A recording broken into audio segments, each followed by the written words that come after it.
2017 नवंबर 2017 के बाद चाहे घर बिगड़े, चाहे बाहर बिगड़े, चाहे परिवार बिगड़े, रिश्तेदार बिगड़े, चाहे स्टूडेंट्स आए या ना आए, कोई फर्क नहीं पड़ेगा, लेकिन कमिटमेंट कर लिया, अब झूठ नहीं बोला जाएगा।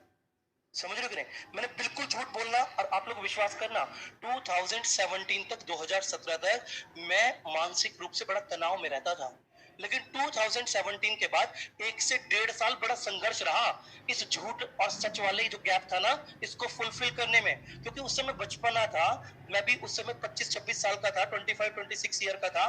तो 24-25-26 साल तक बच्चा गड़बड़ करता है, हर कोई करता है, समझो, ना चाहते हुए भी हो जाती है। और एक एज वो शुरू होती है 14-15 ईयर से, 14 साल से लेके 25 साल तक का जो 11-12 साल का गैप है ना, इसमें बच्चा गलतियां करता है, हर कोई करता है, कोई ऐसा नहीं होता जिसने ना की हो। मैंने भी की, हर किसी ने की, समझ रहे हो? तो लेकिन ये जो 1.5 साल का मेरा टाइम पीरियड रहा, इस 1.5 साल में बेस इतना मजबूत हो गया कि आज मुझे पता है कि अगर ऐसा बोल दूंगा तो गलत हो जाएगा, लेकिन मैं बोलूंगा सच ही।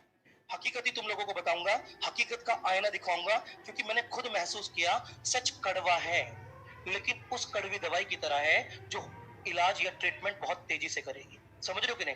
ट्रीटमेंट प्रॉपर होगा, और जो बीमारी है ना उसको प्रॉपर कड़वी दवाई ठीक कर देती है। समझ रहे हो? कड़वी वो इसलिए है क्योंकि उसमें एंटीबायोटिक या एंटीडोज है।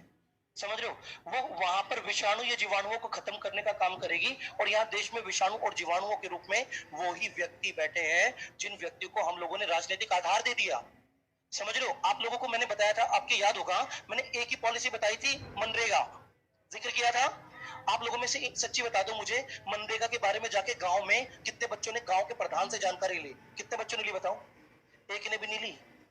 नहीं ली ना?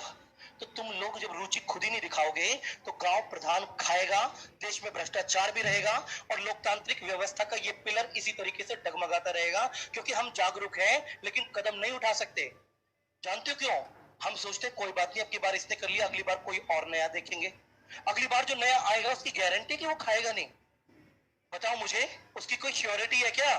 और क्या पता उससे भी बड़े वाला आ जाए। मैं गलत नहीं कह रहा, मैं फिर कह रहा हूं, तुम लोगों से मेरी बात को समझो।